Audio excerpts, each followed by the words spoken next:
چاند دیکھنے کے بعد کہتے ہیں یار یہ تو دوسری رات کا چاند ہے، تیسری رات کا چاند ہے.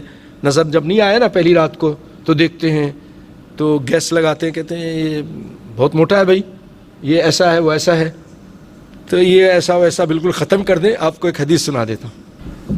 سیدنا ابو البختری رضی اللہ عنہ کہتے ہیں کہ ہم عمرہ کے لیے مدینے سے روانہ ہوئے، عمرہ کے لیے مدینے سے چلے. جب نخلا مقام پر پہنچے تو ہم نے ایک چاند دیکھا، نیا چاند دیکھا.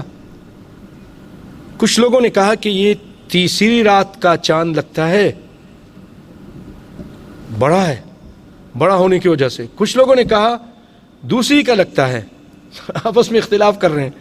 نہیں، عبداللہ بن عباس سے، یہ تو ان سے بھی بڑھ کر عالم ہے، حبر الامہ ہے، مفسر قرآن ہے، نبی صلی اللہ علیہ وسلم کے چچا زاد بھائی بھی ہیں، جن کے لیے آپ صلی اللہ علیہ وسلم دعا کی تھی کہ اللہ اس کو علم دے، حکمت دے. تو ان سے ہم نے ذکر کیا اور بتایا کہ کچھ لوگ کہہ رہے ہیں کہ یہ تیسری رات کا لگ رہا ہے، کچھ کہہ رہے ہیں کہ دوسری رات کا لگ رہا ہے. تو عبداللہ بن عباس نے پوچھا تم یہ بتاؤ تم نے کون سی رات دیکھا چاند؟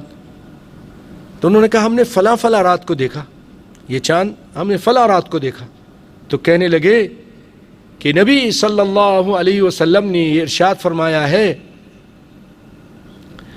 کہ ان اللہ مدہ للرؤیت فہو للیلۃ رأیتموہ، کہ اللہ تعالیٰ نے اسے تمہارے دیکھنے کے لیے بڑا کر دیا تاکہ تمہیں نظر آ جائے. اللہ اکبر. تمہارے دیکھنے کے لیے، یہ نبی صلی اللہ علیہ وسلم بتا رہے ہیں کہ ایسے ہی ہمارے ساتھ بھی ہوا تھا.